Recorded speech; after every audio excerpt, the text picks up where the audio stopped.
Listen, can I borrow some pillows? What for? Yeah. Well, my Japanese friends are gonna stay with me. I thought they all had suites at the plaza. Well, I'm sorry, Jerry. We all don't have checks rolling in like you do. Well, what about all that money from the kimonos I wear? Well, they ran out of it. I mean, Manhattan can be quite pricey, even with 50,000 yen. 50,000 yen? Isn't that only a few $100s? Well, evidently.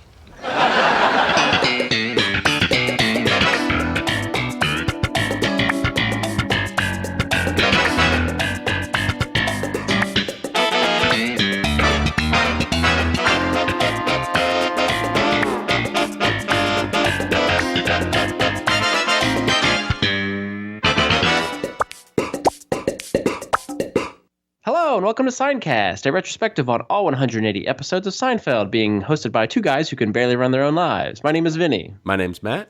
I'm not going to say how are you, because I know how you are. Konnichiwa. Sayonara. Oh boy. Speaking of that little open we do, show being run by two guys who can barely run their own lives, my girlfriend's mother and father visited this past week, and we were digging through some old clothes in my closet, and we stumbled upon a Seincast shirt. I believe only two which are in existence. And she said, "Do you want this?" I said, "I don't. You can have it." So she was wearing it around her mom was wearing it around the apartment. Oh, she didn't go out in public with it? Of course not. Okay. We should explain how these shirts came to be. Sure. Go ahead. Oh, well, you made them a couple of years ago. You're like, "Look, man, I made Seincast shirts." And at the time, I'm like, who's going to want to wear a Seincast shirt? I mean, that's insane. Not to mention the legalities, of the... Yes, copyright infringement. And very similar to the Seinfeld logo. But we should put it out to our listeners, though. Do listeners want Seincast merch? No way. Oh, I don't know. You'd be surprised. The problem, I think, with Seincast is so much of what we talk about and do here is kind of copyrighted for the most part. Yeah, we'd have to get a little, creative, I think, or maybe some inside jokes that we could turn into. Like, did you ever have a Matt moment? Oh yeah, I don't think that's on a shirt anywhere. Yeah, that's not too appealing. But I don't know. Stay tuned. Let us know what you think if we should do some merch. We missed last week's release. Apologies to our listeners. Thanks for understanding. Gotta say, we probably have the best audience for missing an episode because when we announce it, hey, no episode this week, you will just get a ton of responses and, ball busting, I guess, for why we're missing a week, which is always so great to read. The post on Facebook, I think there was 30 some odd responses. All of them were references to the show, whether they were a quote or a GIF or a picture. And every single one was such a treat to read through. They actually cracked me up, Like Kramer, somebody put Kramer saying, "Well, I have to take it, but I don't have to like it," things like that. But I have to say, in true Seinfeld fashion, the reason we took the week off, my parents came to visit, and they met my girlfriend's parents for the first time. So it was like the meeting of the first families. I didn't know that. I heard your... Oh, you didn't know that? I knew Kelly's parents were in town. I didn't know your folks came up.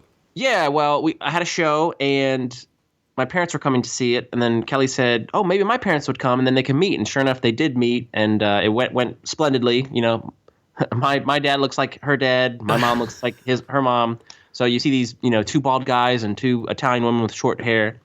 But on our normal record day was the only day that my dad and I could go to our favorite restaurant called Jerry's. So we went to this seafood place called Jerry's, and that was the only day you could do it, which is why I had to push. So I do apologize, but seafood was in the area. So it didn't go down like the Costanza Ross dinner scene. No. I don't have to keep them separated. Everything's simpatico. Oh, nice. Well, I'm sure our listeners understand. We should take more weeks off. Let's do the Larry David Curb kind of mentality where we, we'll do a podcast, then we'll come back, 3 years later, do another one, just if we feel like it. Well, that's maybe how we can cover a Curbcast, right? All right. Vinny, what episode are we talking about this week? We are talking about the 7th episode of Season 8, The Checks. What is with the chicks and the checks? Written by Steve O'Donnell and Tom Gammill and Max Pross. Directed by Andy Ackerman and originally aired November 7th, 1996. What's that from? Chicks and Checks. Chicks and Checks, Jerry's stand-up. I'm telling you for the last time. What's the context?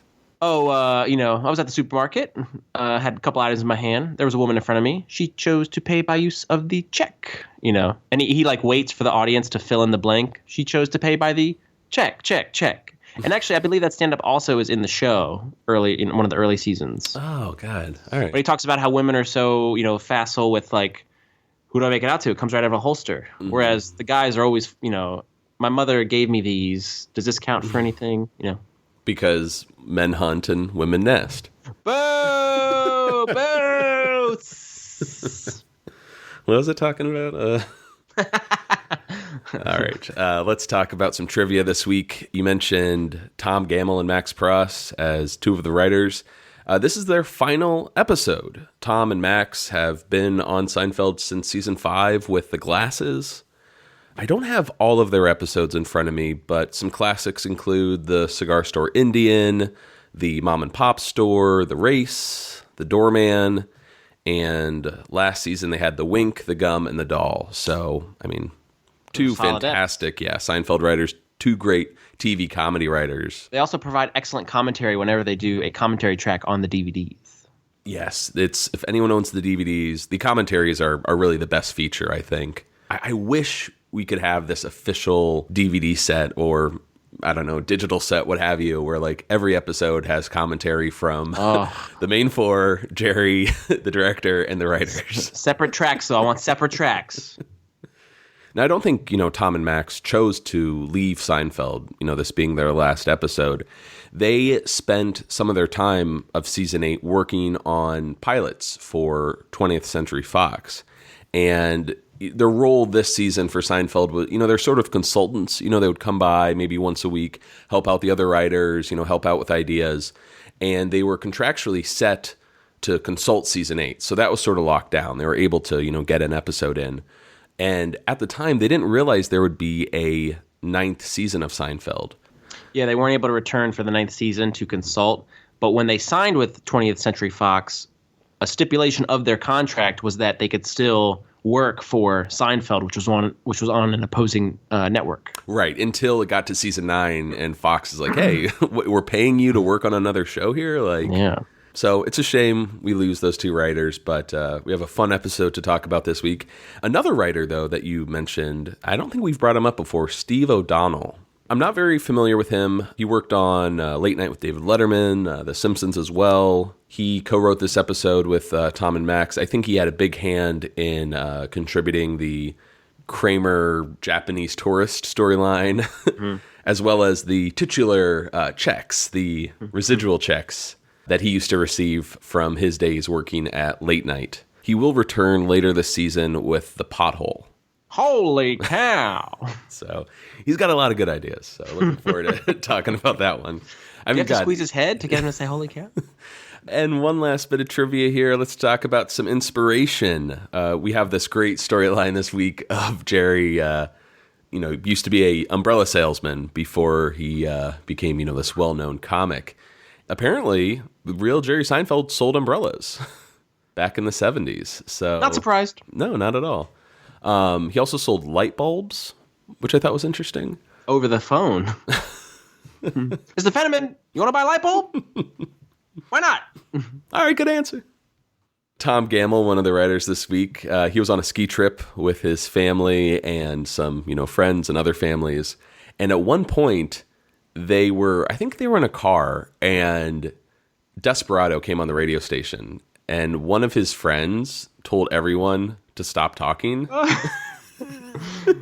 And someone did that in my car, I would stop the car and kick them out right on the spot. Do not do that. Tom thought that was so odd that this guy is making everyone be quiet so he can hear the song. Matt, could you just not talk for 1 second? Yeah, very odd indeed. This isn't so much inspiration, but I wanted to throw it your way that this is the second episode written by Tom and Max that's about checks. That's true. The previous being Nana birthday checks to Jerry. That's going to be the pledge drive. Yeah, not only checks, but checks that Jerry doesn't feel like cashing because they're worth so little. Well, $10, right? Well, that's a lot better than 12 cents. Yeah. But I guess it was Steve O'Donnell's idea to, do the residual checks. Just a funny coincidence. In fact, last week we thought the checks featured the, clowns with balloon design. But that's another episode. Stay tuned. Yes. Anyhow, Vinny, let's get started with our first scene here. We're on the street. Jerry and Elaine are leaving a drugstore, and he asks if she's noticed, all these new commercials for indigestion drugs, Pepsid AC, Tagamet HB. The whole country's sick to their stomachs. I'm not familiar with Tagamet. Is that still on the market? It is, but it's not used that much anymore because they've come out with newer stuff. I'll come up with some new stuff. Oh, right on. Are we on the street or in a comedy club? Yes, the more Jerry talks about drugs, Elaine starts to realize, are you working on a bit? This is a bit, isn't it? I know that tone. Yeah. And even though Jerry denies it, she starts giving him notes like, all right, hit this word a little bit harder. Put this before. It's almost like a commentary on these cold opens in general. Yes. I found it very clever for them to kind of incorporate something that would be considered for a Jerry stand-up, but do it as a walk and talk. And then the best part, I think, is having Elaine provide the feedback. Mm-hmm. She's the big comedy expert. I think Elaine has realized Jerry's doing a bit in the past, where... Oh, the Heil 5. Isn't that from your bit like 20 years ago? Good bit in the 80s, still relevant today. It also doesn't hurt that this stand-up is about drugs. So, that's two things that I like here. So this is a good cold open for me. Some interesting trivia, though, about this cold open. It was originally intended for last week's episode, The Fatigues.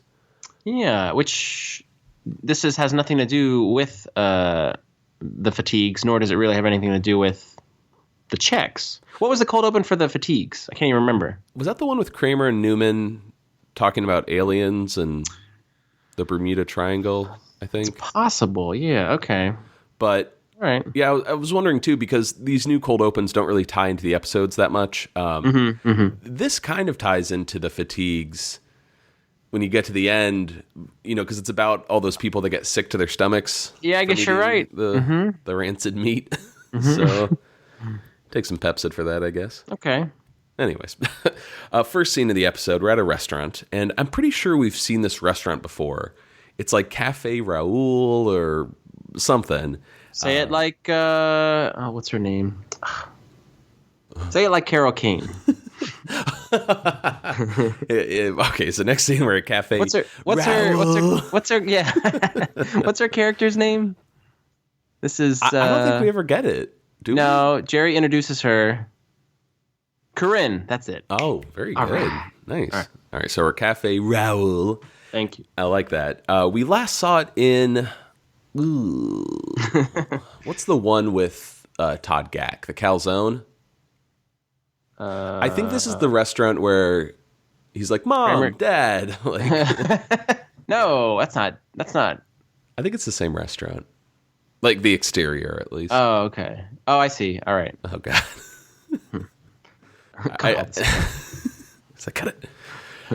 So Elaine is out for drinks with this guy, Brett.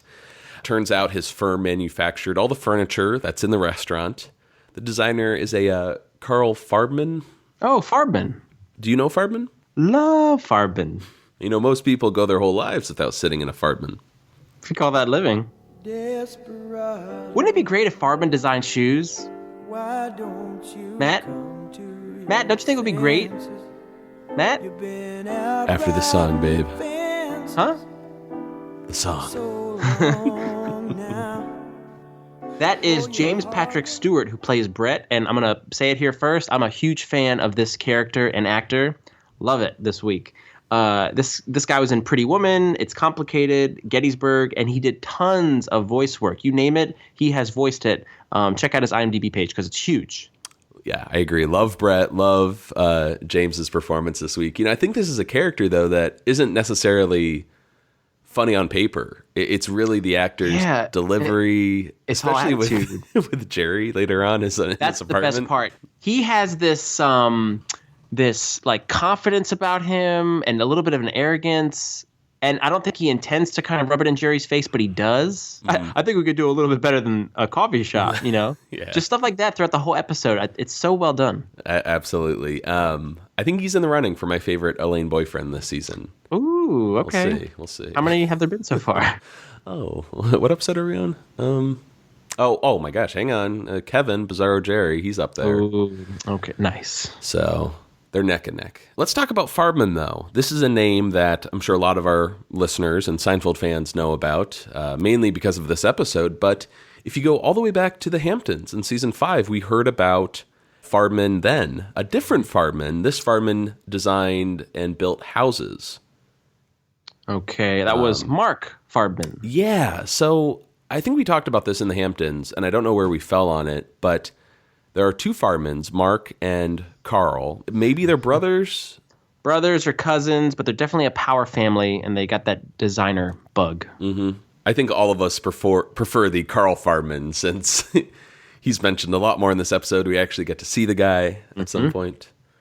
One other great thing about that restaurant scene is there's a little bit of a setup here for a joke we're going to hear in this upcoming clip when Brett asks Elaine, "You like Farbman?" "I love Farbman." So keep that in mind when you hear this clip. Absolutely. And we ignored, like, the main point of that scene is that this guy, Brett, totally disappears whenever Desperado comes on. Mm-hmm. He just has to listen to that song. Don't talk to me. I'm in the zone. So, yeah, let's cut into this scene. The next scene here of Jerry and Elaine walking down the sidewalk. So when do I meet this jerk? He's not a jerk, Jer. He only works with Carl Farbman. Who? I don't know, some designer. Anyway, Brett is so generous and sensitive. Last night he was moved just listening to a song. What song? Desperado. Desperado? Uh-huh. And you're still dating him? I tell you who sounds a little desperado. See that salesman twirling that umbrella? Uh-huh. I invented that. That had to be invented? When I started out as a comedian, I sold umbrellas. It was my idea to twirl it to attract customers. Oh, really? Well, why don't we ask him about it? Excuse me. Hey, how you doing? My friend here says that he invented that little twirl you're doing. Elaine, please. It was a long time ago. The man doesn't want a history lesson. Teddy Padillac came up with this twirl. I know Teddy Padillac. I worked with him on 48th and 6th. Yeah, that's where he come up with it. In his dreams. All right, can we go? By the way, you're doing it too fast. You'll disorient the customers. I don't know, some designer. That is so well executed. I'm very pleased so far. Last time I saw you, I got way back in January. I haven't seen you in a Yeah, while. it has been far too long. We watched this episode, I think, and that line killed you. And I gotta say, Elaine has some great lines this entire episode. Mm-hmm. We got a couple here in this clip. He's not a jerk, Jer. And then I don't know, some designer. And there's more coming. And we do meet Clicky, umbrella salesman. Mm-hmm. He's played by Tony V, who was in The Town as well as The Heat. But here's one for you. Mm-hmm. This was kind of interesting, this clip, because we got a little bit of a glimpse into Jerry's past, which is always great. But something about this, being season 8, it feels like it's done more for a joke rather than, backstory of the character. Oh, yeah. Like, look at, we meet this guy Clicky. We hear about Teddy Padillac. But if you look to season 3, there's like a reference to Sherry Becker, that memory burn. Mm-hmm. And then you got Duncan Meyer in season 6. Like, those seem so much more rich, those characters and those backstories, versus like some umbrella salesman named Teddy Padillac. Yeah, for sure. But I do like getting characters that Jerry knows from his past. Yeah, of course. I like that backstory, getting filled out. With such an odd name, Padillac. I've never heard of that before. Look who's buying a Padillac. They do talk about, the twirl. That's what Jerry claims he created. Can you think of another mention of a twirl on Seinfeld? The Kramer George twirl for the Yankee Bowl. Damn, you're good, man. Can you think of a mention of a swirl on Seinfeld? I've got that later, too. A few swirls. There's the move, of course. But it also came to me, it's It's more of a verb, I guess. But they all have swirling chocolate in the commercials. Oh, yeah. That's a good one. Deep pull. Yeah. Well, next scene, we're in Jerry's apartment here. Jerry is giving George an example of the twirling, how it dazzles the eye, but George finds it disorienting. Now, wait a second here. Just at the end of that previous clip, Jerry was berating Clicky, saying, you want to do that, don't do it too fast, you're going to disorient the customers. And then Jerry is going like a mile a minute. Mm-hmm. Looks like he's about to take off. He's going so fast. We get a joke here where George asks, who buys umbrellas anyways? You can get them for free in the metal can in the coffee shop. Those belong to people. This is one of these jokes, this episode, and just season 8 and season 9 in general, that I really can't stand because, while it's funny, it just feels so out of character for George. How so? It just doesn't seem like something that George would honestly think are for free. Because in my notes, I have ignorant George is a hilarious premise, but you're kind of converting me now because you're right. It kind of is. It seems like a Kramer thing maybe because, Yes. He's so off the rails, but I don't know. It just doesn't feel like George. If anything, George would want to just steal the umbrella. Right. To not to pay for one. Mm-hmm. But a joke is a joke. Yeah, it just feels out of character for me. But Kramer arrives with an envelope full of royalty checks for Jerry. Turns out he's a, quote, big star in Japan. There's a 1-second clip of him in the opening credits of some, Japanese comedy show. Yeah, the Super Terrific Happy Hour. Kramer is so excited to talk about this. Mm-hmm. Despite getting a whole stack of these checks, each one is only for like 12 cents. So it's barely worth the pain in Jerry's hand to sign them. And let's shift gears here to Kramer. He's getting this oversized chest of drawers from Elaine's boyfriend, Brett. And, of course, they're designed by Carl Farbman. Who's this guy? I don't know, any of our losers. You're on that list. Now, there's a comeback.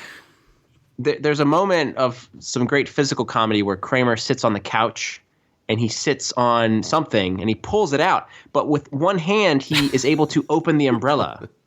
That's really difficult to do, I think. I don't know. Some of them have that. The push button mini? I don't know. Well, I think it lends itself to a great moment and a good gif. And now let's shift over to George's storyline here. We're all over the place. He's having his place cleaned by the Sunshine Carpet Cleaners. They're offering a pretty good deal, but Kramer jumps in and warns him, hey, they're actually a crazy religious cult. You got to be careful with these guys. The carpet cleaning is just a means for them to get into someone's apartment and then turn them. And George doesn't seem too bothered by it. He's like, whatever. For $25, I can listen to some pointless blather. I do it. I'm not even getting the cleaning. Is this Sunshine Carpet Cleaners? Are they the group that goes around mutilating squirrels? They might be. We don't know that much about them. I like that we're getting so many of these new Seinfeld terms, or I don't know, from the Super Terrific Happy Hour to Sunshine Carpet Cleaners. They're really a mouthful, but they're entities within the universe. I really like them. Can you think of any other? This goes to our audience as well. Can you think of any other cleaning services on Seinfeld? One comes to mind. Made to order. It's a pun. Yeah, made to order. Very good. No, this isn't really a company, but there is someone else who is not a cleaner. That's Newman.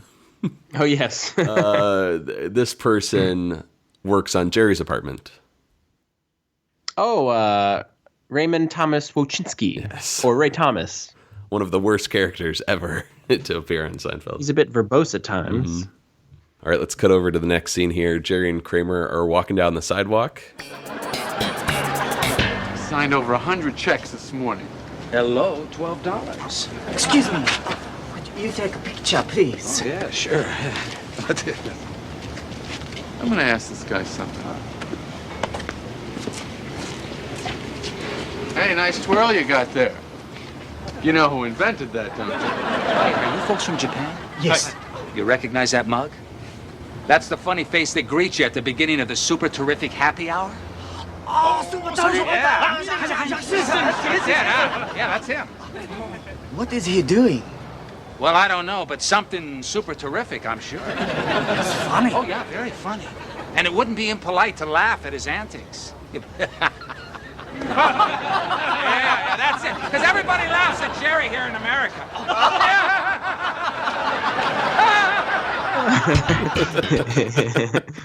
I love that last moment. Just, and Jerry's just twirling the umbrella. There is a moment I never picked up on, and I finally noticed it in this clip. So you have to watch it. But when Jerry walks to talk to the guy with the umbrella, you see Kramer going to take the photo of the tourists, and he kind of backs up and he slips off the curb. Oh, I didn't pick up on that. It's such a. I'm like, man, Michael was so committed to always staying in character. He could have, he wasn't even meant to be, the focal part of the shot. But yet he still is acting as Kramer, slipping as he, leans back to set up for a picture. I was really surprised and quite pleased. We should probably talk about the 3 guest stars this week. Surely. The first one will be Mr. O, and he is played by Getty Watanabe. I think most people will recognize him from 16 Candles. What was the name of his character, Matt? Oh, yeah, we should have put this at the top. This episode has International Incident written all over it. That's right. But he was Long Duck Dong in 16 Candles. And that, I don't know about you, that is my favorite John Hughes movie. Despite being insensitive in 2017, it is so damn good. Love that movie. He also did voice work in Mulan. He was in Gremlins 2, as well as Forgetting Sarah Marshall. Yeah, this guy, to me, is just like, I don't know. He's one of those actors from the 80s and from my childhood in general that, I know, it's just really cool to see him on a Seinfeld episode. And he still looks very youthful, but he looks so young when you go back and watch 16 Candles now and you see him in a Seinfeld episode or something more current. Yeah, for sure. He's great. And then the next guy, I have to scroll down. Sorry to interrupt, but the other 2 actors and characters don't have as much to do as Mr. O. Correct. Getty is definitely, I think, the biggest star out of these 3 guys. Yes, but they're definitely worth talking about these other Japanese tourists. The first is going to be Mr. Tanaka. He's the other younger tourist, and he's played by Toshi Toda. He was in Menace to Society, Letters from Iwo Jima, and he happens to play a sushi chef in Curb Your Enthusiasm in the Kamikaze Bingo episode. Oh, nice. So take a gander at him. And then the older tourist is Mr. Yamaguchi, who's played by Go Misawa, and he unfortunately passed away in 2007. He only had 10 credits to his IMDb credit, but he was in a movie that I like because it has 2 of my favorite actors, Walter Matthau and Jack Lemmon, Out to Sea. Oh, God. Shut up. I was like, oh, grumpy old men? Well, I'll take grumpier old men, Out to Sea. I just like seeing those 2 together. Yeah, I'm sorry. But 3 of, I believe, 5 Japanese-American actors this week, guest stars, on the show. So very cool. It's interesting. Now we're getting Japanese tourists. We've had a lot of different Asian characters on the show, and typically like stereotypes, or they're foreigners, from the maitre d' at Hunan or Hop Sings. And then, so you got like Chinese restaurants, and then the nail salon with the Korean ladies. Oh, yes. And now you have Japanese tourists. So Seinfeld has this good track record of doing, like these stereotypes. But true. I do love these characters. I love how Kramer sort of befriends them for no reason. And we'll kind of see that he has their best interests at heart. It's just the execution seems to be a bit off at times. Oh, yeah, for sure. Let's cut over to George's apartment. The carpet cleaners finish the job and tell George, there's just one last thing. And George gets ready for the invite into their cult. Seems kind of excited for it. But the crew leader just says, you forgot to sign your check. And as they start to leave, George starts getting desperate. Are you sure there isn't anything else? And starts like baiting them. Life can be so confusing. I'm searching for answers anywhere. Good luck with that. So did you notice that Giorgio left-handed? No, I didn't. Yeah. We're going to see both he and Jerry will be signing their respective checks left-handed this episode, which I always love seeing because I too am a fellow lefty. Nice. We are introduced to the Sunshine Carpet Cleaner crew leader. There's a mouthful. He's played by Jake Plotnick, who is in the movie Rubber, as well as Meet the Fockers. And that's all I got. Okay. He's been in a lot of TV shows, but those are his two big claims to fame. Right on. I don't know this actor, but when I used to listen to the episode and, even watching it, I always imagined the actor who played Ethan from The Wigmaster in this role for some reason. You are so full of it. No, there's something about their voice. It's kind of similar. I just don't see them together at all.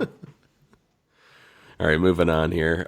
Very odd look for George in this scene. The backwards hat. Yeah, he did it. He did it once in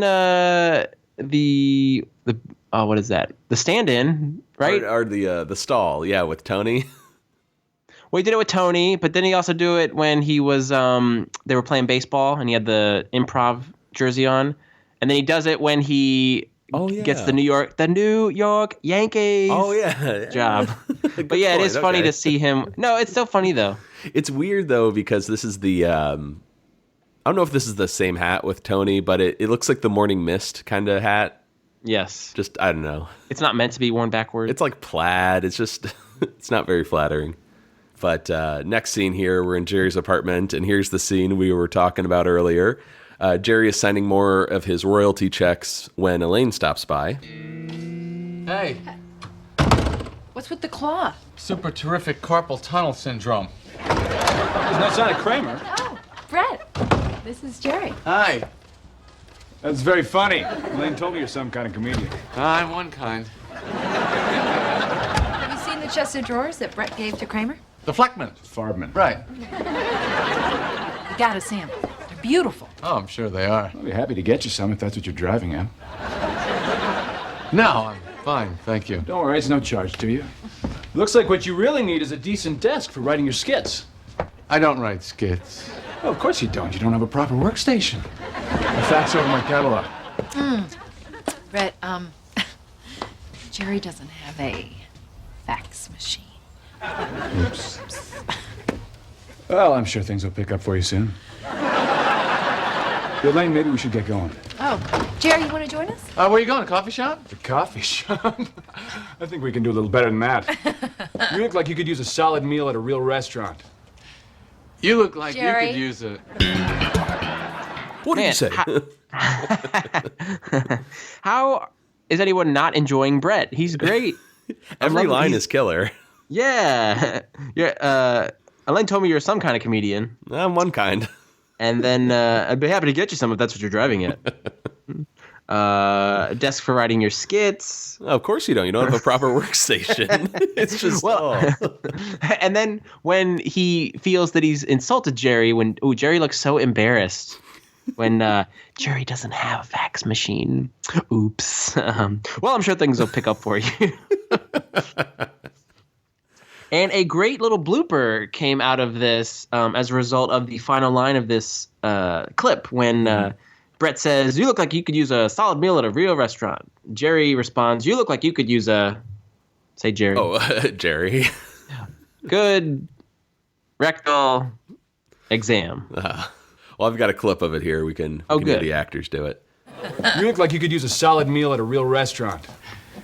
You look like you Jerry? could use a nice rectal cleansing at a good restaurant. Yeah, so where would you get a good rectal cleansing from? What restaurant? It's Dr. Cooperman's on 49th. Is there any place where... Pfeiffer's, maybe. Oh, yes. That was coming out the other end, but... Get the bouillabaisse. Mm-hmm. Or no, that's Bouchard's. Bouchard's. Pfeiffer's, you need Elaine to sneeze on something. Or just drink some milk from the third from Jerry's fridge. Oh, yeah. There you go. There's another one. But yeah, man, Brett is just fantastic in this scene. I like when he says, "I'd be happy to get you some if that's what you're driving at." He's kind of like looking in the distance, like he's not even making eye contact. Like you puny, little man. He definitely has like this elitism about him, but his heart seems to be in the right place. You know what I mean? Right. Like, at least he's trying to help Jerry out. Yeah. Jerry's insistence on, I guess, misremembering Farbman, or maybe just doing it to upset Brett, but the Fleckman? That's totally on purpose, I think. All right, man. Let's move over to Saks Fifth Avenue. Kramer has kind of joined these Japanese tourists on their trip, which just seems so odd. Because there's definitely, I mean, they speak English really well, but there definitely seems to be some barriers, some misunderstandings. So, well, I guess they don't know how to say no because Kramer's spending all their money. Right. But they definitely trust him as their, American tour guide. And they're at Saks. They're all looking at these nice cowboy hats. And I think they go for about $300 each. So they're pretty expensive. And Kramer just asks Mr. O out of curiosity, how much would this be in Tokyo? And Mr. O says about 30,000 yen. And Kramer's just like, what? 30,000? These are practically free. Giddy up, you're a cowboy now. Mr. O's kind of confused. He's like, what's happening here? Yeah. It's got the bolo string on it. Right. So I think you can do the conversion there, 300 to 30,000. It was about that. I think in 96, $1 was worth 112 yen. So once again, Kramer does not understand the conversion rate of other countries. Do you remember the other time? Isn't it in a flashback or a flash forward? No. Oh, when they're in Italy. Right? It's like, Jerry, how much you give that guy? He's like a 75,000, what is it, lira? Lira, yeah. 75,000? Are you out of your mind? You don't understand the conversion rate. It's great. Just great. I'm going to be doing a one-man show of Seinfeld, random Seinfeld scenes for you guys. Next scene, we're in Brett's car. Elaine and Brett are talking about their scene with Jerry earlier. Brett's thinking that Jerry's upset with him because he gave Kramer the chest of drawers. He must be jealous.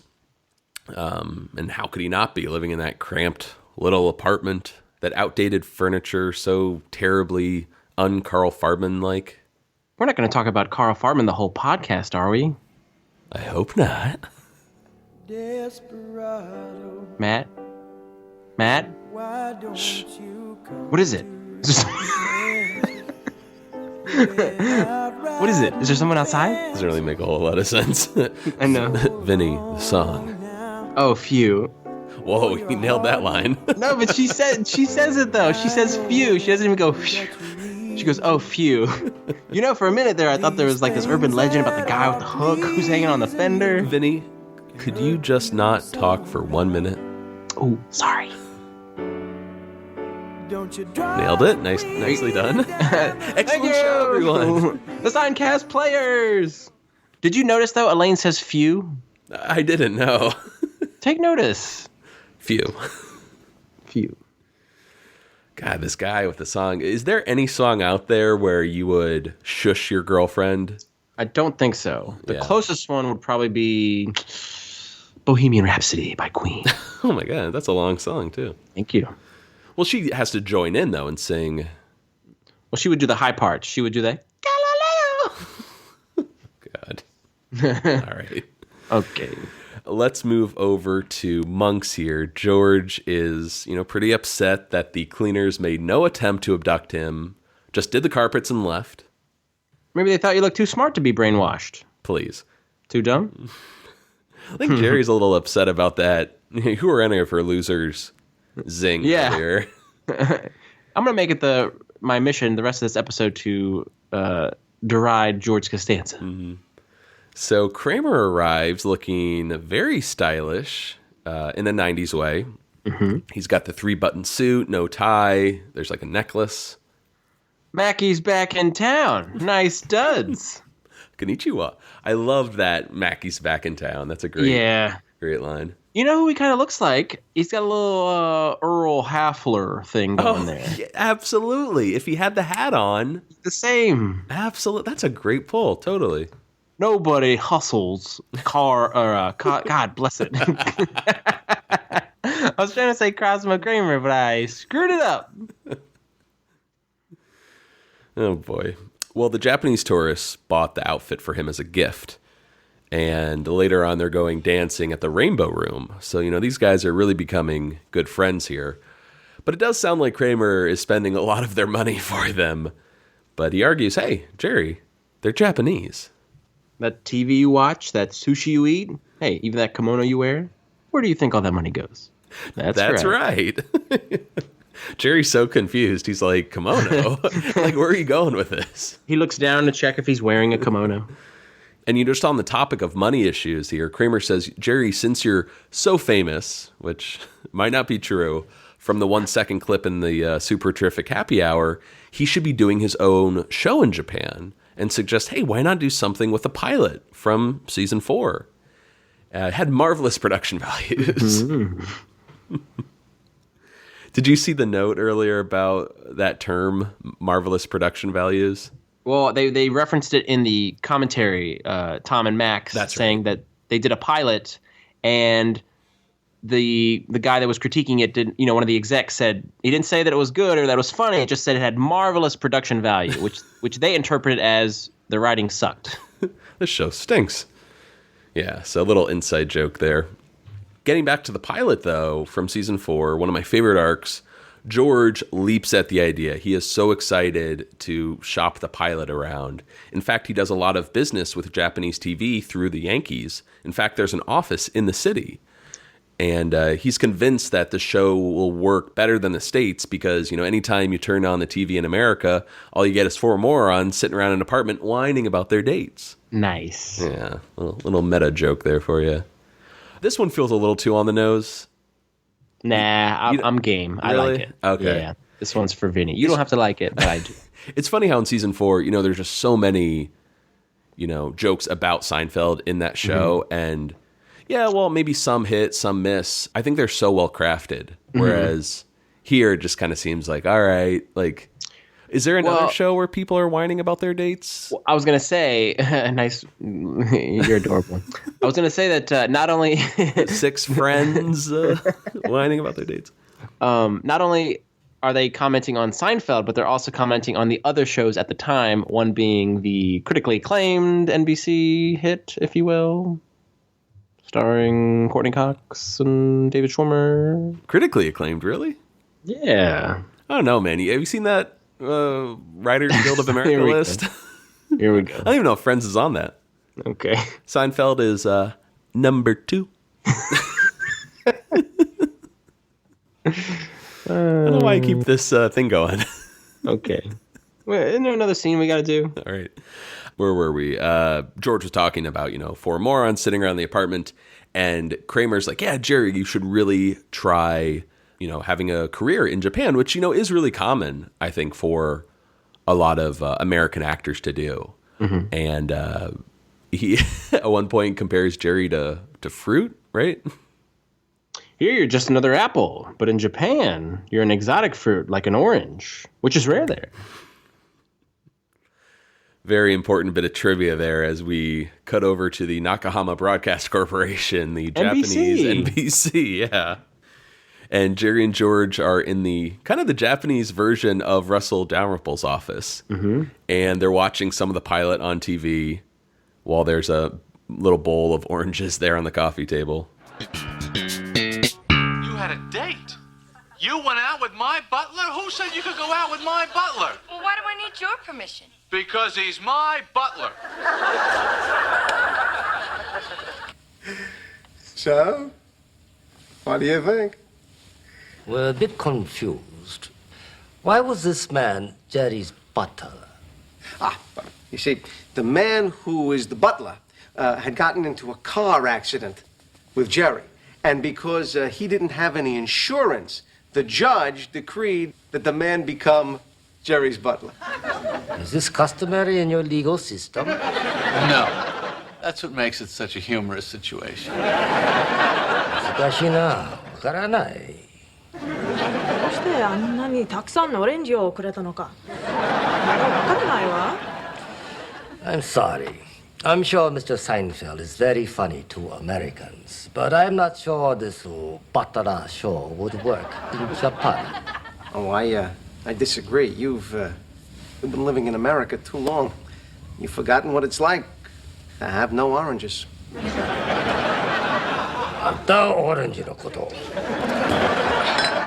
Sorry, my hand is numb. Yes, from endorsing checks for the super terrific happy hour. You must go.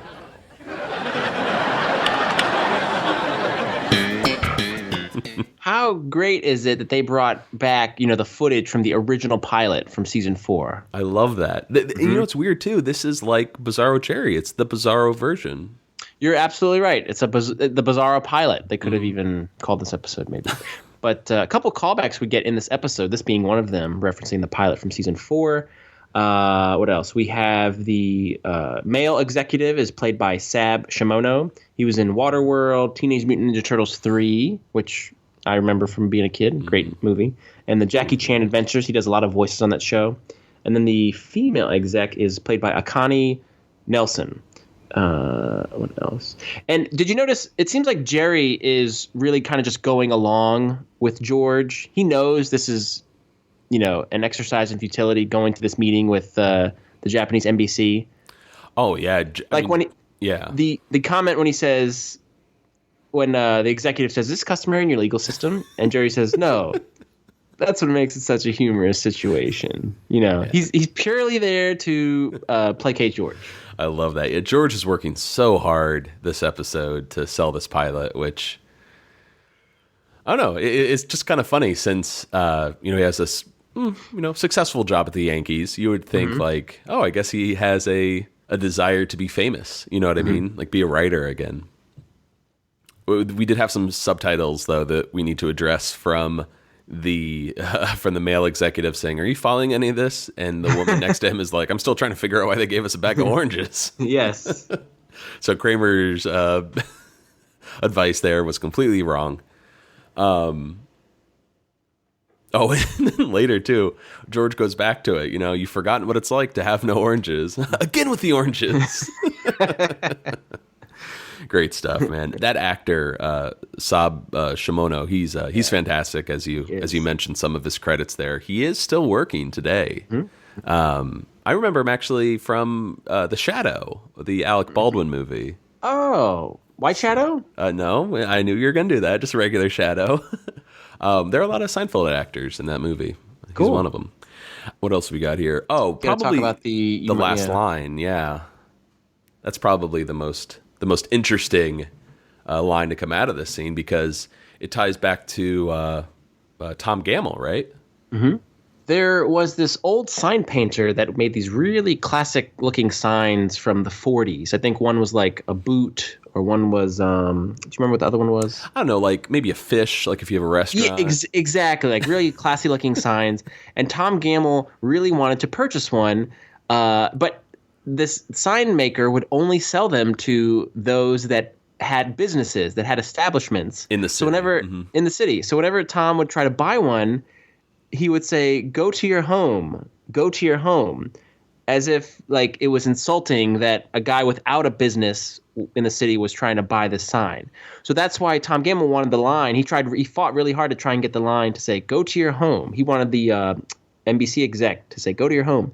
But they ended up switching it to, you must go now, which proved to be the funnier line. Oh, absolutely. This is, I don't know how popular the quote is, but I think we enjoy throwing this out every once in a while. Yeah, we do. You must go now. I do like the juxtaposition between right before that line of George being just so over the top, like, yeah, his hand is numb from endorsing checks for the super terrific happy hour. Just trying so hard. He's a pitchman. Mm-hmm. Great scene, though. Next scene, we're at Jerry's apartment. He's back to signing more checks while he's Elaine, a lefty. Can't go left. While Elaine is having issues with Brett, she feels, they need to have their own song since he's in his own world with Desperado. Is there any song you feel strongly about? I like Witchy Woman. Witchy Woman? Witchy Woman. Ooh, Witchy Woman. Oh, Witchy Woman. You've always loved that joke. Yes, I have. That gets me. Witchy Woman. So he's kind of having like a Matt moment there, right? I guess, yeah. One E and A. One vowel is what did it for him. Well, Kramer pops in to drop off another envelope of checks. Turns out he had to leave the Rainbow Room early with his Japanese friends. There was a slight monetary discrepancy regarding the bill. So I assume they never paid. Or they just didn't have enough. Yeah. Why don't you lay down for a little bit? I'm sorry, Kramer. I woke up at 3 a.m. Kramer was on my chest. He wanted to play. Wait, the dog? Yes. Human Kramer needs to borrow some pillows from Jerry's bedroom since his new friends are staying with him. They had suites at the plaza, but unfortunately, they don't have checks rolling in like Jerry. What about all that money from the kimonos I wear? Well, they ran out of it. It's expensive being in the city, even with 50,000 yen. 50,000 yen? Isn't that only a few $100s? Evidently. Another great blooper came out of this moment where Julia just cannot get through it. And you even saw Michael start to get a little bit irritated with her, but she could not get that 50,000 yen. Isn't that only a few $100s line? She couldn't get it out. Oh, yeah. It's, oh, shoot. Let's finish up the scene here, and I want to play the clip. So before heading back to his place, Kramer tells Elaine, thank Brett for the oversized chest of drawers. His guests are very comfortable in them. That's right. In them, Kramer has his guests sleeping in drawers. And he thinks they feel right at home. They sleep in tiny stacked cubicles all the time in Japan. This has international incident written all over it. Yeah. And there's that classic shot, probably the most iconic image from this episode of Kramer saying goodnight to each of the Japanese tourists and sliding the drawers closed. I want to go back now to the scene here, since we're in the act break. The blooper, I'll play a clip of it. Michael is like stumbling over some word, right? Yeah, Yankee Studios, right? Yeah, something like that. I don't know if that was in the scene, like the regular scene of him talking about, George is going to have a swing by his office tomorrow. At Yankee Studios. But does Kramer ever mention Yankee Stadium in the scene? Oh, maybe that's later when he says that they're going to run the bases? No, I think... Or it might have been cut? I guess what I'm trying to say is I think the blooper is a cut line, but... I see what you're saying. It is the scene with, Kramer holding the pillows in the doorway. Mm-hmm. Yes. And there's also... I think this is the same scene where he... Does he walk into the... Does he have a bowl and he, walks into the wall with it? Or am I thinking of something? I might be thinking of something else. Mm-hmm. Okay, anyway. All right, here's with the blooper. Here's the blooper. So is their trip over? No, we're just scaling back a little. Yeah, George, he's gonna, give us a tour of Yankee Studio. So Yankee Studios. Yankee Studio. It's a takeoff place like Universal. I see. Okay. Yes. 50,000 yen. Don't do this to me now. Okay. I'm barely. Okay. Oh. 50,000 yen, isn't that? Oh, No, you're not. Right. Okay. 50,000 yen, isn't that only a few $100s? Well, evidently. So is their trip over? No, we're scaling back a little. That's all. Yeah, George, he's going to give us a tour of Yankee Studios. Oh, Jesus.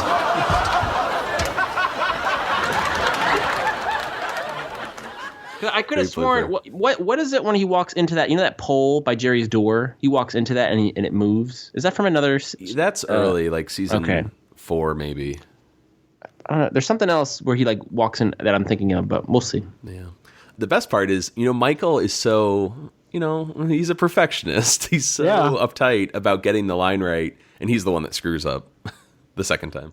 Even he, I think, kind of chuckles that the fact that he can't even keep it together. All right. We already set up the drawers here. We get an act break, and in the morning, Kramer's in Jerry's kitchen preparing breakfast, Rice Krispies. East meets West. I can't say that. East meets West. East meets West, Matt. God bless. Jerry heads off to the bank to deposit more checks. Sayonara. Konnichiwa. And we're going to cut over to Brett's car briefly here. Elaine's kind of trying out Witchy Woman with Brett, but he is just not into it. In fact, he turns off the stereo and says, Witchy Woman is great for you, but, I've already got a song. And Elaine is, again, trying to meet him halfway and being like, all right, well, what if we share Desperado? No, it's mine. Is that a duck? Yeah. Can you hear the guy outside vacuuming? Oh, maybe a little bit. Sorry, listeners. You've got a guy vacuuming. I've got a guy cutting a lawn. So real professional here at Seincast Studios. But next scene here, we're in Kramer's apartment. He drops off breakfast for Mr. Tanaka and Mr. Yamaguchi. You know, they're just sitting in their drawers, pretty much in bed. But one of the drawers is still closed, so Kramer has to knock and say, "Good morning, Mr. O. I have to make up the drawer." Oh, come back in half hour.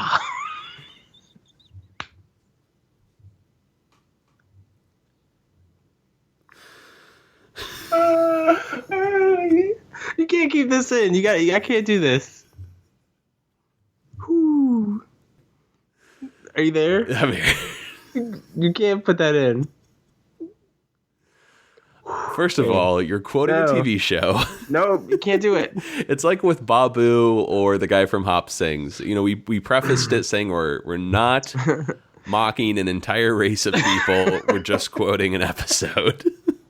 But still, the times we live in, it can't be done. Oh my goodness! Tell you what, how about we leave it in? No. And if there's an objection, I'll cut it out of future episodes. It is a good one. It's so funny. See, I think that it's hilarious. And in terms of insensitivity, I think that's the same thing as us doing, Cartwright. You know? Yeah. Did anybody have a problem with that one? I don't think so. But anytime I've dropped that at trivia, I always feel a little like, oh, yeah. Oh my goodness. That cracked me up. Come back in half hour. Oh man. So Mr. O's sleeping in. Yeah. You know what? I was thinking what reminded me, or what one of the reasons I like Brett is that moment when he's in the car. He goes, "No, it's mine." Mm-hmm. It kind of reminds me of Jake Jarmel in that. No, I don't want anyone else to have them. Excellent, yeah. Very selfish, but that stubborn quality to Elaine's boyfriends is kind of what's I'm seeing a similarity between the two. I really want to add another boyfriend into the mix. Is it similar to the Maestro with Tuscany? Perhaps, there's something available. Keep Jerry out of Tuscany, yes. Mm-hmm. Selfish. He doesn't rain all that often on Seinfeld. I guess it only rains when it, works for the story. But I love it in this episode. It feels so cozy. The guys in the drawers and George at work with the rain. I just love that atmosphere. Yeah, and it looks real too. Oh, absolutely. It looks more real than when it's sunny. Does that make sense? It's always sunny. Next scene, Jerry is on his way to the bank. Checks in hand, completely soaked as it's pouring outside, and he stops by the umbrella salesman, Clicky, from the beginning of the episode. Hey, I'll take one. Well, look who's back. Teddy, this the guy says he invented the twirl. Jerry Seinfeld. Teddy Padillac, long time no see. What do you got in a push-button Mini? Same thing we had when you bailed on us 15 years ago. Bailed? Come on, you knew I wanted to be a comedian. Besides, we had some good times. Remember Tropical Storm Renee? Oh, yeah, sure, but where were you during the poncho craze of '84? I almost lost my house. Umbrella Buddy. Now we got that damn urban sombrero to contend with.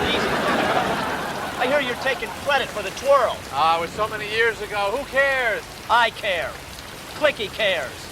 Could I just buy an umbrella? Yeah, sure. $200.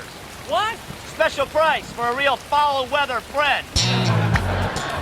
Boy, those umbrella people are really touchy, aren't they?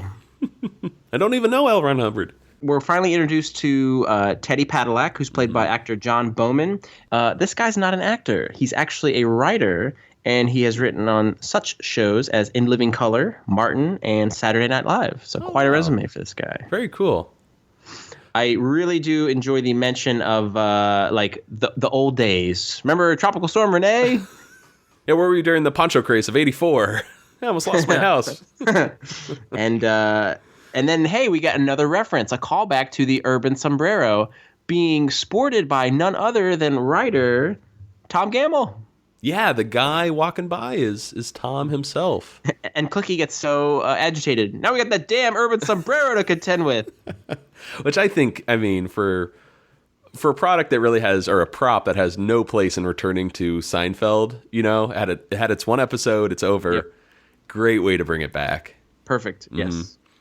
So far the callbacks we've had thus far, we've had the the references to the pilot. Right. We have this urban sombrero, and we're gonna get a couple more coming up. Oh, are we? Okay. Yeah. I feel like, did we miss one other? Well, we'll keep track. There is some deleted dialogue in this scene, in case you're wondering, because throughout the episode, Jerry is signing checks. I thought Kramer just dropped off one envelope, but several envelopes get dropped off throughout the episode. And why is Kramer bringing them to him? Are they dropped off in the lobby? Yeah, I think so. Okay. But there was deleted dialogue here that Jerry had signed, at this point, 380 checks for a grand total of $62. Hey, that's a couple trips to the coffee shop, so that's nothing to sneeze at. Yeah, the money's not bad. Who wouldn't want that? But how difficult would it be to sign that many checks? I mean, I'm sure it would fatigue your hand. He could either get one of those stamps, although I don't know if those are legal. Yeah. Or, I mean, just do JS instead of Jerry Seinfeld. Well, hell, isn't all you need really just a scribble? A scribble, yeah. Just do a line or an Use X. your right hand. Get George and Elaine to do it. Something. Anything else from this scene? No. All right, next scene, we're in George's office. Kramer stops by with his, I don't know what to call them, guests, house guests, friends? Yeah. What are they? Yes. They're all ready to run the bases, but George is kind of confused. He's like, Kramer, it's raining. There's a tarp on the field. And Kramer gets real. He leans in. He's like, George, what else can I do with these guys? Bear in mind, they're a little light on the yen. And George is saying, I got the Jerry pilot here. Kramer jumps at it. Hey, how would you guys like to watch the super terrific happy hour star Jerry Seinfeld? And, they're very polite. And they're like, yeah, sure, that would be great. But we are really hungry. So Kramer sits them down to watch the pilot while he go grab some food. Hey, peanuts! So I got a question for you. They're in an office, and it's raining. Are there peanut vendors in the offices of Yankee Stadium? Yeah, man. Well, the vendors, they've been hired to do their job. They got to walk around the office. Okay. Selling beer, cotton candy, what have you. I got to say, as much as Kramer is a bit of a doofus, he really does seem to care about the welfare of his Japanese guests, I would say. Can you explain to me why Kramer, at this point, is still hanging out with these people?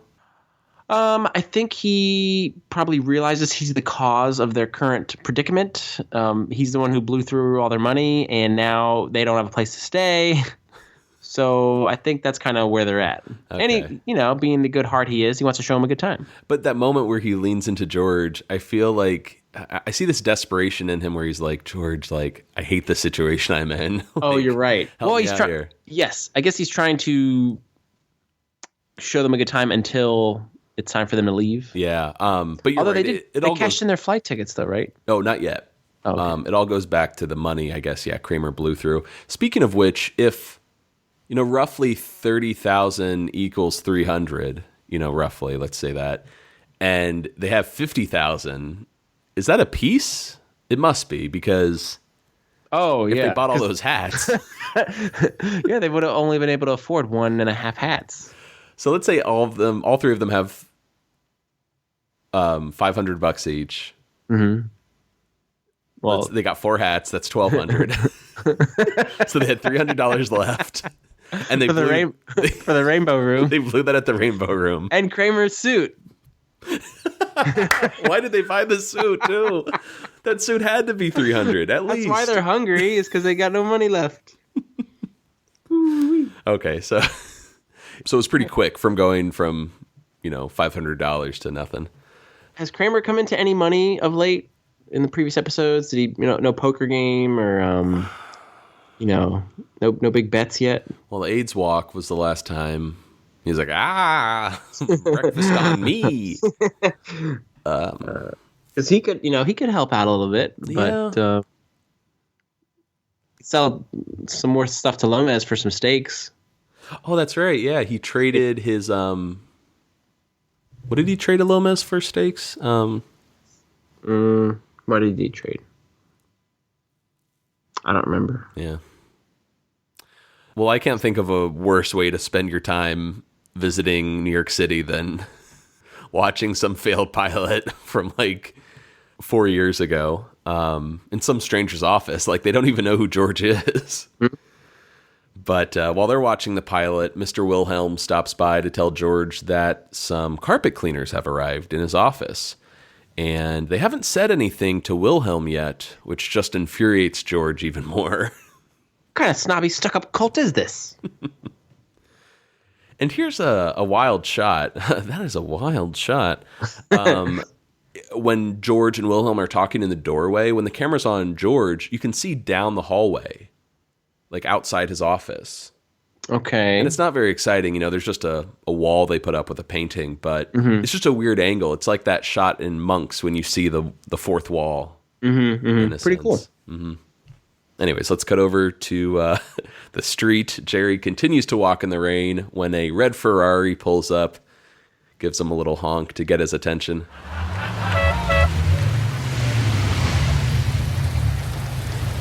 Hey, Jerry!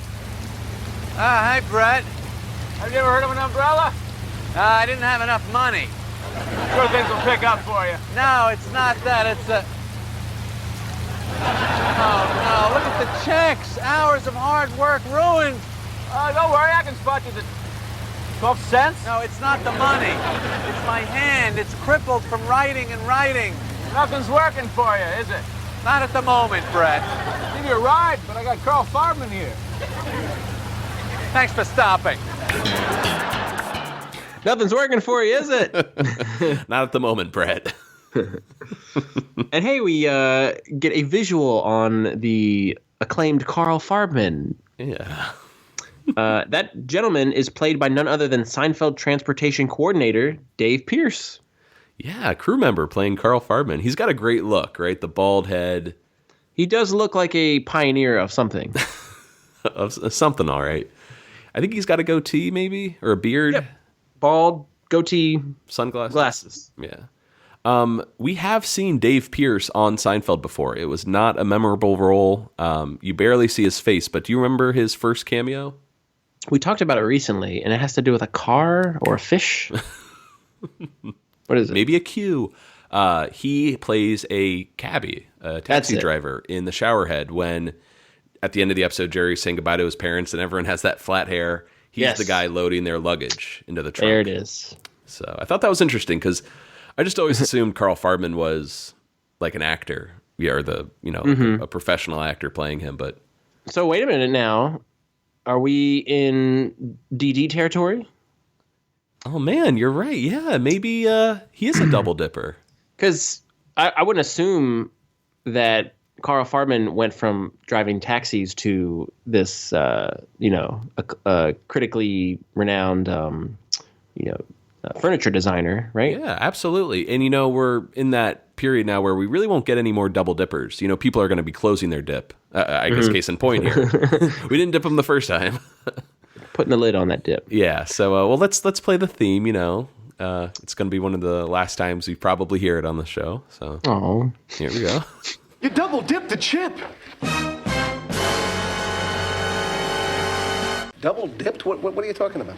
Did you see? I don't know if you've been on the Seinfeld Reddit recently, but somebody posted did you know that such and such was also this? And then the top comment in the comment section was he double dipped. Oh yes. So it's now like a term, for Seinfeld fans. Maybe it was before. I don't know. Right on. Well, Dave Pierce, double dipper as taxi driver and Carl Farbman. Let's cut over to Jerry's apartment here. Jerry has all of his checks laid out or, hanging up so they can dry off, while Elaine confronts him about the run-in with Brett.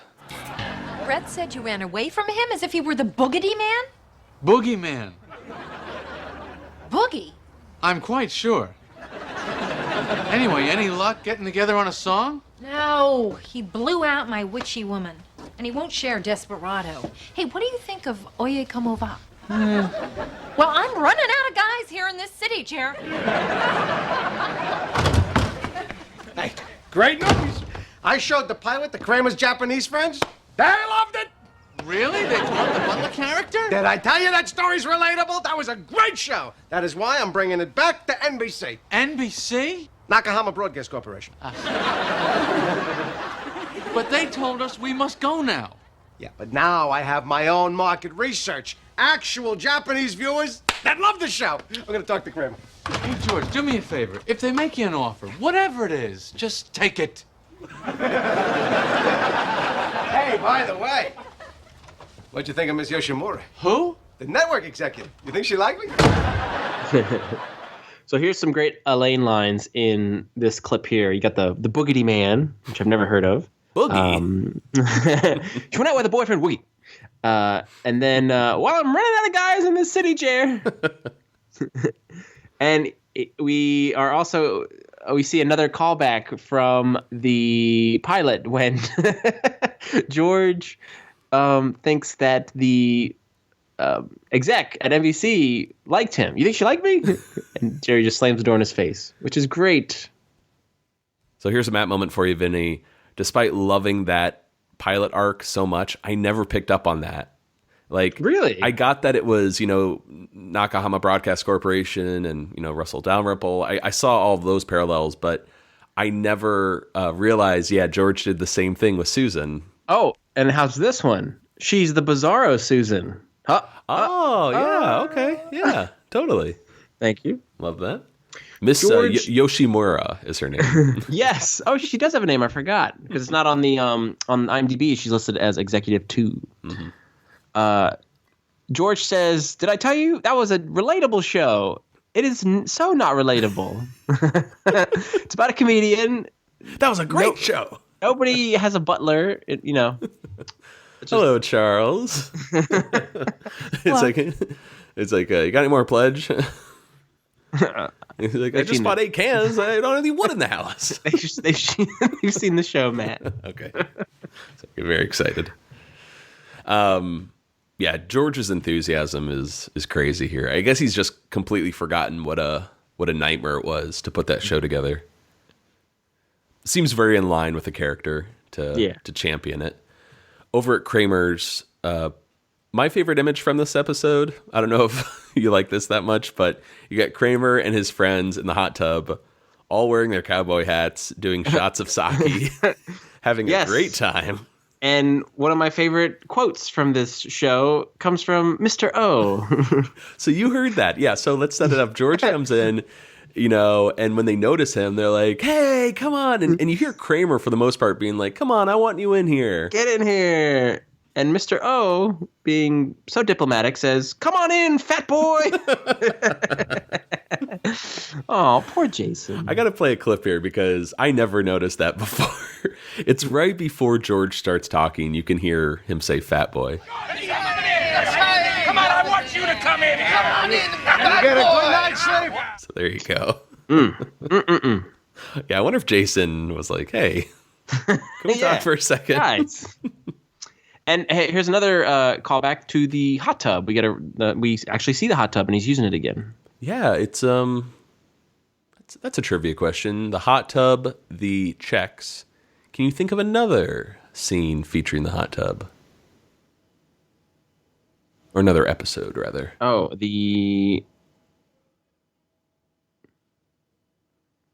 is it Kramer's hot tub or somebody else's hot tub? Mm-hmm. Okay. The butter shave. Yeah, very good. Thank you. Mm-hmm. Well, George is kind of like the manager here, right? Of like a band or people who are, really partying, having a good time and reminding them, hey, get a good night's sleep. We got a big day tomorrow. Big day! And they're all like, yeah. Is it really a big day? Like, they're just a focus group. It's not like they have to do anything, really. And, you mentioned earlier in the episode that when Kramer takes the group's photo, he kind of slips off the curb. Yeah. And even in this scene, they're all crammed into this little hot tub. Michael kind of slips and slides into the pool, like his hat falls off. Oh, yeah, you're right. So, again, always doing something, Michael. Anything else for you?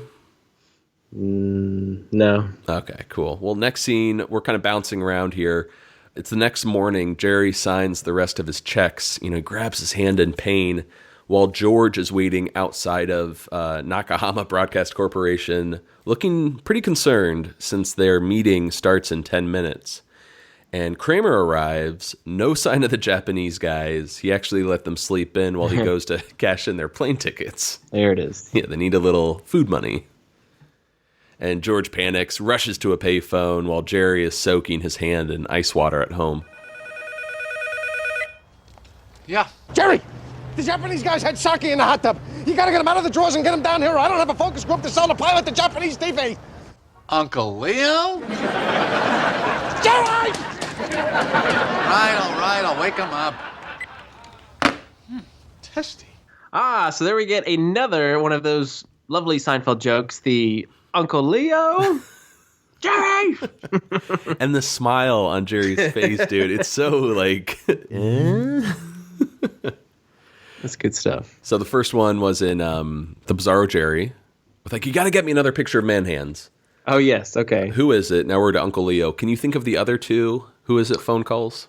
Well, I know he does it to Elaine one time, right? Mm-hmm. And she goes, I'll hang up this phone right now. Or it's the other way around. Elaine does it to him. Mm-hmm. In the dealership where it's like, Putty's screwing me on this car, which is yellow now. Yeah. But there's another George Jerry one later this season. You really just have to think of the George scenario where he's trapped or panicking.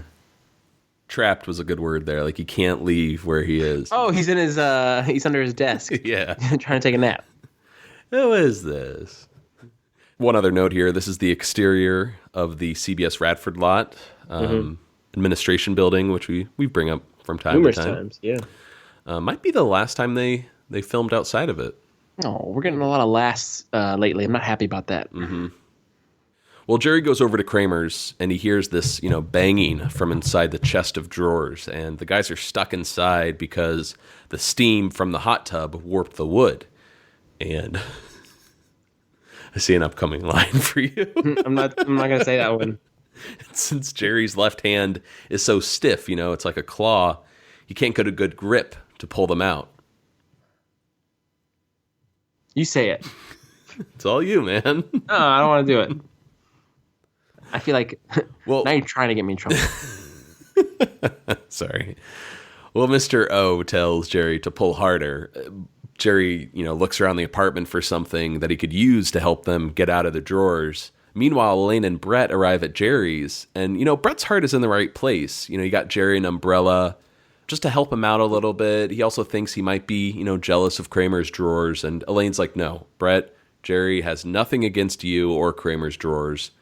And that's when they hear some commotion from Kramer's apartment. Move to the back of the drawers! And they walk in as Jerry is driving an axe into the chest. Not the Farbman! Oh! It's very Kramer with Toby's pinky toe. Oh! Oh! Should have been a shot of Elaine, just a close-up. That would have been great.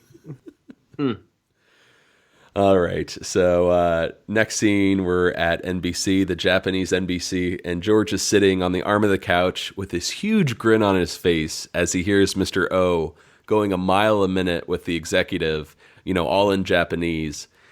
And really, George should get the gist of the conversation because based on the tone and what Mr. O is doing with his hands... Yeah, his face looks so horrified. Yeah, for, being trapped in these drawers and having someone wield an axe to get him out. What do the subtitles say here? Jerry Seinfeld is a dangerous lunatic. He wouldn't let us out of the drawers. Then he came at me with an axe. We suspect his friend here is also unbalanced. So, gentlemen, do we have a deal? So maybe there is something to George being an idiot. But the Japanese tourists ask if they can have some oranges since, they're so hungry. They faced many hardships. Meanwhile, the Sunshine Carpet Cleaners arrive to take care of the coffee stain left by Jerry Seinfeld. See, I can do it. Yeah, that was a good one. And as they get started, George notices none other than Mr. Wilhelm has joined the carpet cleaners. Mr. Wilhelm, what are you doing here? I'm here to clean the carpets. Most of the world is carpeted. And one day we will do the cleaning. Him you brainwashed? What he got that I don't have? Mr. Wilhelm, listen, you've been abducted. Please, Mr. Wilhelm, you gotta listen to me. Wilhelm? My name is Tanya. これでよくヤンキースを勝てたな。 So all along we've been trying to figure out, man, when did we hear Mr. Wilhelm's first name? And we keep insisting it's Matt. Somewhere it's Matt. Let's just get over that and say it's Tanya Wilhelm from now on. Tanya Wilhelm. All right, we'll go with it. However, there is a bit of a joke here. It might go over the heads of some people. It did for me for a while until I read about it. Back in the 70s, there was that situation that I'm sure a lot of our listeners remember where Patty Hearst joined a far left organization. I think it was Symbionese Liberation Army. Basically these, domestic, I don't know if you want to call them terrorists or what, but, they would rob banks and things like that. And she joined them. Mm-hmm. And when she joined them, she changed her name from Patty to Tanya. Oh. And I assume that's what they're going with here, right? My name is Tanya. So it's a reference to Patty Hearst, basically. Okay. That's news to me. But for the sake of the show, Tanya Wilhelm it is. I wonder how he gets out of the of the cult. Yeah, because he's back in his suit the next time we see him, right? Oh, and then we close out the scene here with a great line in subtitles from the executive. With these two idiots, I don't know how the Yankees won the World Series. Part of that line feels like it's from earlier. Because Jerry's not there. Like, why would the guy say with these two idiots? Oh, you're right. That's a great point. Yeah, maybe it was cut from the previous encounter, and then they just inserted it to be the final line of the show. That's an excellent point. Because, it's George with the Taurus, not George and Jerry. Right. I mean, it works, but with... I bought it. If, that joke about Tanya worked well enough, maybe they were going to end on that. And maybe they shifted gears because it didn't land, or who knows, whatever the reason was. Yeah, good call. But what's funny about that is I think in 96, based on my notes here, the Yankees did win the World Series, right? Like they had just won. Oh my God, like a week or two, because this episode aired on November 7th. Which I guess makes sense because there was an alternate line in which they said, with these two idiots, no wonder the Yankees can't win the pennant. So maybe it's one of those Mayor Dinkins, Mayor Giuliani kind of things where they quickly reshot it or just redid the line to have the Yankees win in the World Series. Yeah, a little insurance, two options. That's crazy, though. Wow, what great planning. I love it when, because what do the World Series usually goes until, late October, early November? Yep. October. Yeah, so that's great knowing that they could be so topical. All right, last scene here over the credits. Elaine puts some ice on Brett's forehead while Jerry is apologizing. I didn't mean to hit you in the head with an axe. At least it was the handle. However, Brett is lamenting the loss of his cabinets. What is he going to tell? Can't remember his name. Fleckman? So while Brett most likely has a concussion, Jerry and Elaine start singing him Desperado until he passes out and his head just lands hard on the table. The last bit of the credit sequence here, Brett is rushed to the hospital, hooked up to some monitors, while a doctor thinks, he's just had a minor concussion. But before he can go any further, he hears a song playing on the radio and gets lost in the music. Of course, it's Witchy Woman. And meanwhile, the nurse there starts to panic when he won't respond, and they start losing Brett. Doctor? Doctor, we're losing him. The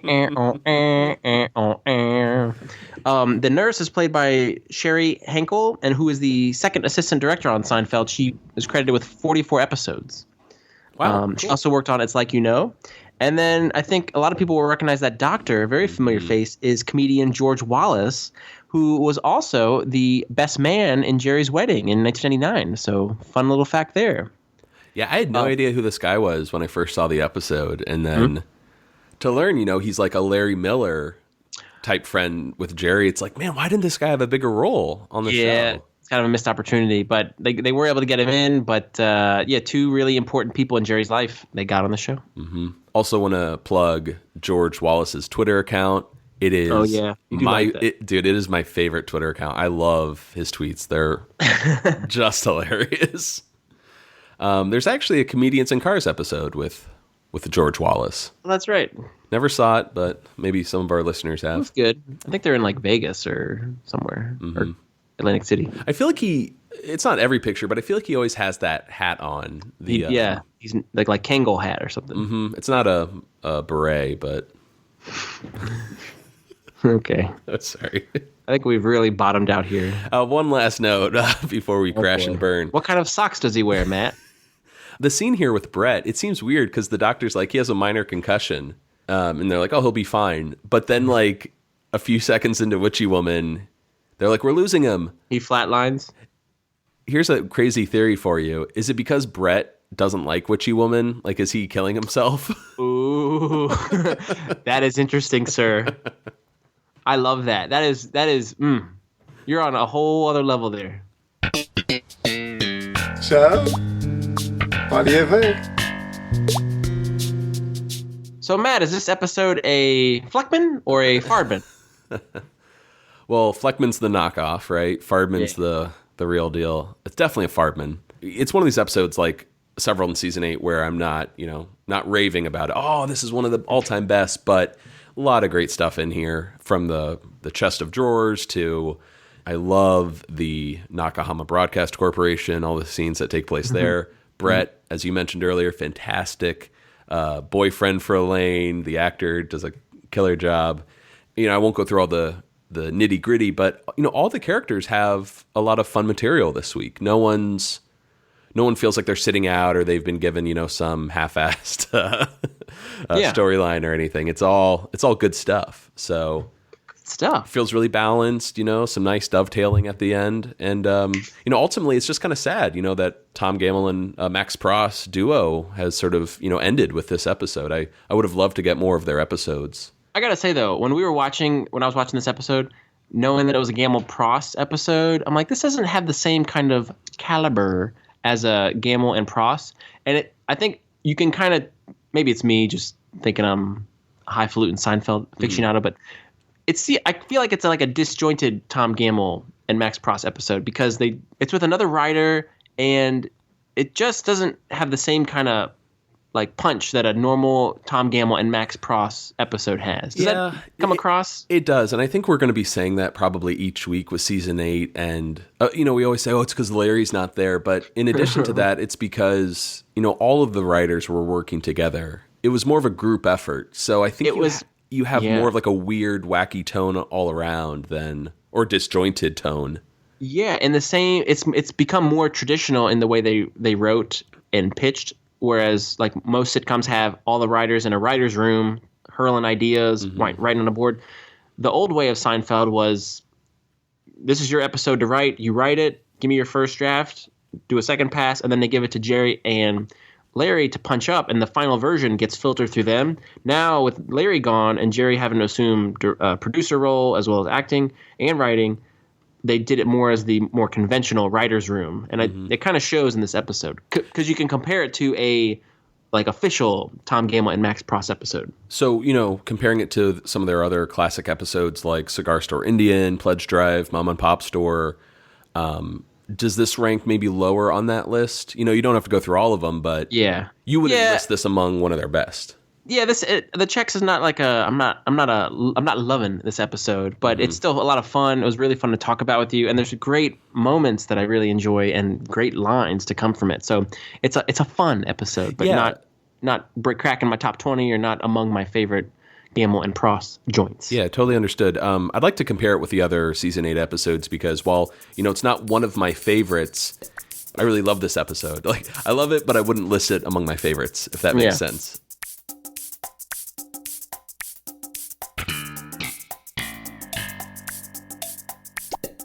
All right, that's going to do it for us here on Seincast this week. Please send us an email at seincast@gmail.com. Find us on Facebook, Twitter, Tumblr, Instagram, or you can leave us a voicemail at Coco Bosco.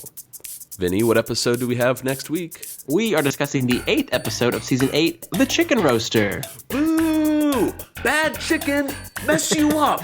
But for now, I'm Vinny. I'm Matt. Signing off.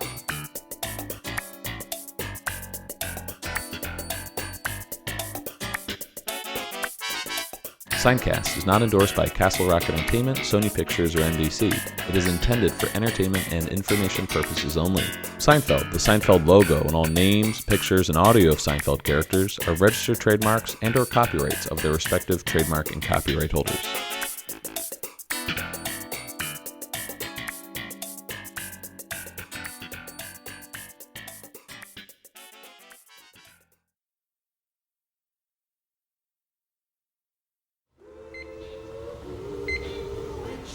Doctor?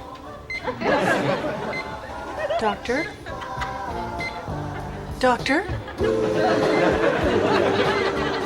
Doctor, I think we're losing him.